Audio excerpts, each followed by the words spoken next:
Publish करूं तो इसके लिए मुझे नहीं बोलना पड़ेगा।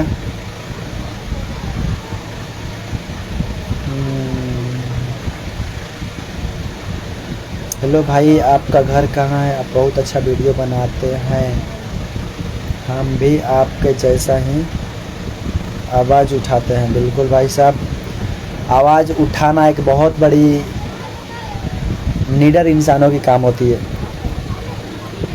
तो आप नीडर इंसान बनिए, किसी से डरिए मत। और ये देखिए, सबसे पहला डर कब किसी को लगता है? जब उसके लायक नहीं होता है, तब उसे डर लगता है। पागल भाई, कहाँ पे शूट हो रहा है?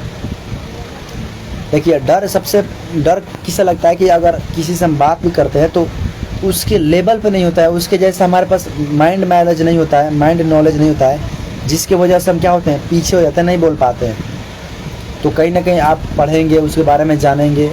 और साथियों, सबसे पहला पॉइंट मैं आपसे बताना चाहता हूँ कि आप लोग पढ़िए लिखिए, और अगर मेरे बातों को मानते होंगे तो मेरे बात को मानते हुए कम से कम 10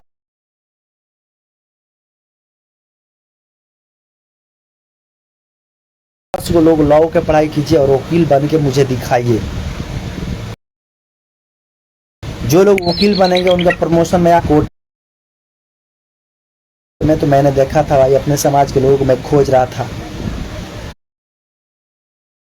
यहाँ पे चोट लगा है मुझे, यहाँ पे खोज रहा था उस कोर्ट में कि कोई मेरे समाज के हैं तो, लेकिन फिर भी अपने समाज के मिले, लेकिन बहुत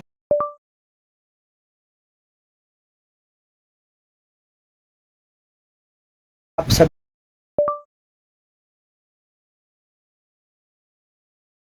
रहा है, कोई नहीं उठा रहा है, कोई वहाँ तक पढ़ नहीं रह पा रहा है, कोई वहाँ तक जा नहीं पा रहा है, तो आरक्षण मिलेगा कैसे? तो देखिए साथियों, हम लोग का समाज पहले बहुत पीछे था, जिसकी वजह से बाबा साहब ने आरक्षण को बनाया।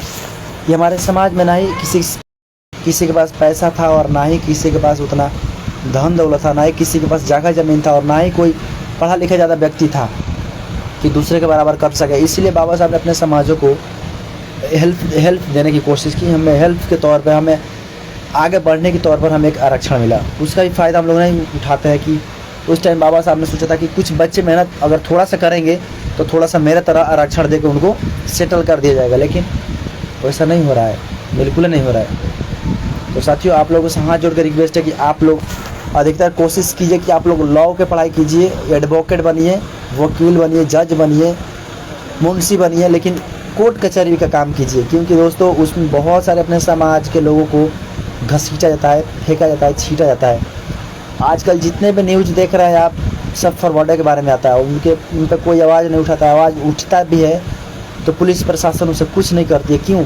क्योंकि पूरा कोर्ट कचहरी में उसी का आदमी भरा हुआ है। वो जाएगा, किसी को कुछ दे देगा घूस वूस और काम अपना करवा लेगा, उससे काम सब फाइनल हो जाएगा। लेकिन हमारा बात आएगा तो हमें घसीनियाँ कटाना जाएगा, यहाँ भेजा जाएगा, वहाँ भेजा जाएगा।